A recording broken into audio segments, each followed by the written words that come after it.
Hey guys, Holly and I are sorry, but we're not going to be able to do a stream tonight. We're both really busy working on a stream for next week. So please tune in next week and have a wonderful week. We have uploaded a couple videos, that we would have probably discussed this week. Just more of the dumpster fire of Canada. So hopefully, I don't know, it'll entertain you a little bit. Have a great week, and we will see you next Tuesday. Christmas miracle. It's a Christmas miracle. It was bald and now it's growing hair again. It's not a Christmas miracle. Organ donation is a huge conversation that needs to be talked about here because people are not understanding that in order to have MAID, you have to say yes to organ donation. Why is that? Also, why are we doing death by organ donation now? I have doctors and nurses messaging me and emailing me every day being like, Kelsey, you should see they're like making us do training on this. Like we don't want to participate, but if we don't, we're going to be fired. I had a whistleblower on the show who was a palliative care nurse up in Kelowna who talked about they would take elderly patients that just had knee surgery and put them in a hospice, and then they would end up getting mated because there was no room for physio for them when they didn't need to die. We have nurses and doctors that are all sitting there saying like, shut up, whatever, just kill them anyway. And I'm not even making words up. These are actual words. And then Health Canada is partnered with CanMap. So what we found is Health Canada is being funded by the government. Health Canada now is funding CanMap, which is the Canadian Association of MAID, doctor whatevers. And then they are partnered over here with Health Canada with Canadian Blood Services, which is donation and organs. So Health Canada's funding the blood and organs. Organs and blood are donating to CanMap. And now Health Canada is funding a new medical journal that is made by CanMap for just MAID to promote only MAID to doctors. And it's all coming from the government.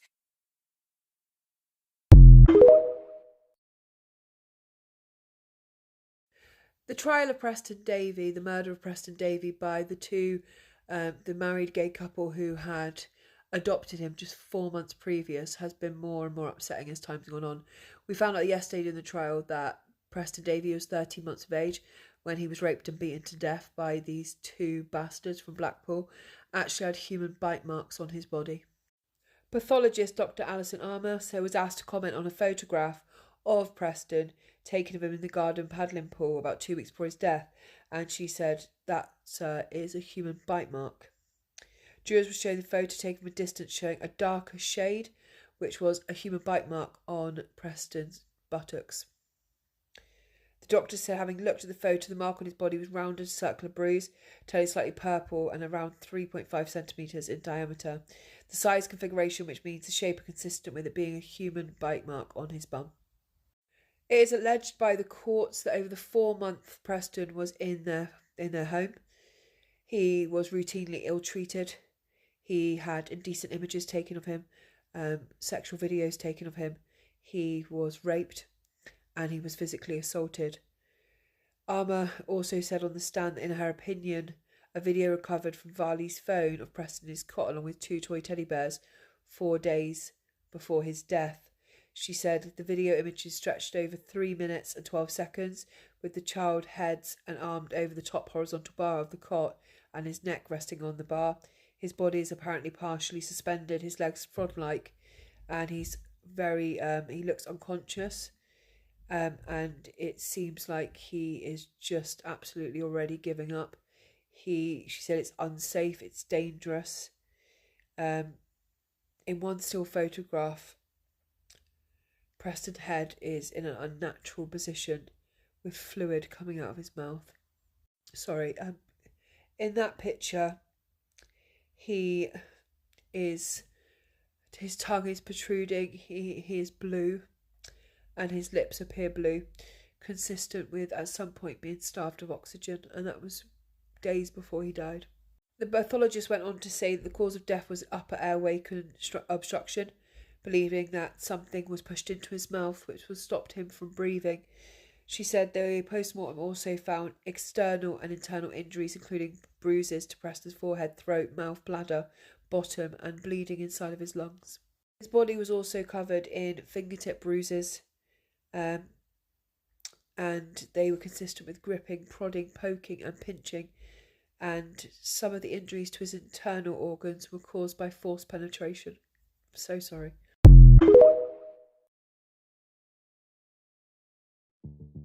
Canada's largest white supremacist group is training with fascist fight clubs in the US, growing a global network, preparing for what they say is a race war. The race war is here. Meeting with some of the most prominent white nationalist groups in the United States and the founder of the whole movement. I'm for pro-white. I'm for putting my race above everything else. Through public Telegram posts, videos, and images, we track them from Texas to a major gathering in South Carolina.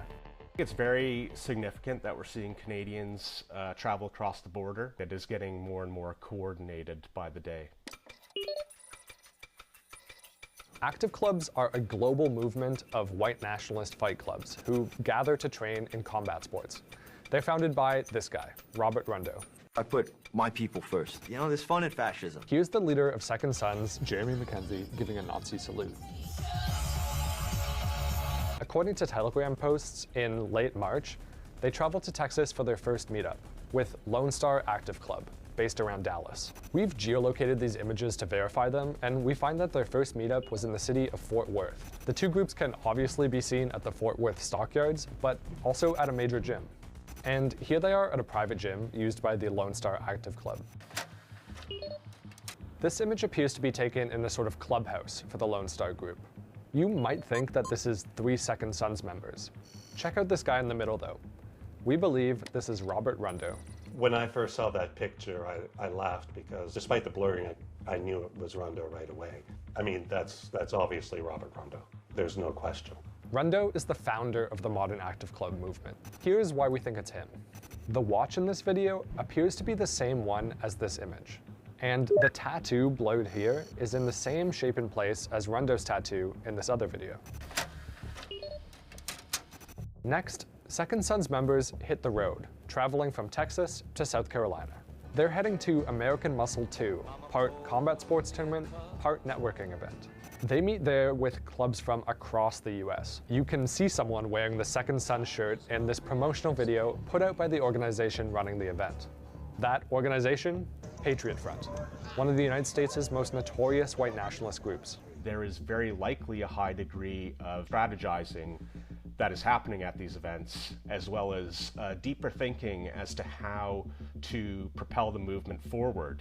I think the greater worry should be around, the potential radicalization among the existing members and the existing core and leadership, a radicalization towards political violence. We'll continue to keep an eye on groups and gatherings like this.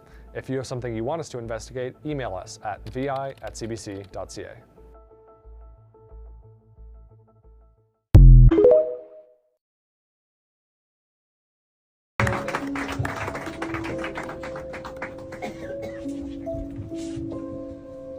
बिस्मिल्लाहिर्रहमानिर्रहीम। मंजिल से आगे बढ़कर मंजिल तलाश कर। भाई मंजिल से आगे बढ़कर मंजिल तलाश कर, मिल जाए तुझको दरिया तो समुद्र तलाश कर। हर आईना टूट जाता है पत्थर की जोड़ से, हर आईना टूट जाता है पत्थर की जोड़ से, पत्थर ही टूट जाए वो आईना तलाश कर। सजदू से तेरे, और ये सुनने वाला शेर है, वो इस पर सोचना भी बात है। सजदू से तेरे क्या हुआ, सदियां गुजर गई। सजदू से तेरे क्या हुआ, सदियां गुजर गई, जिंदगी तेरी बदल दे वो सजदा तलाश।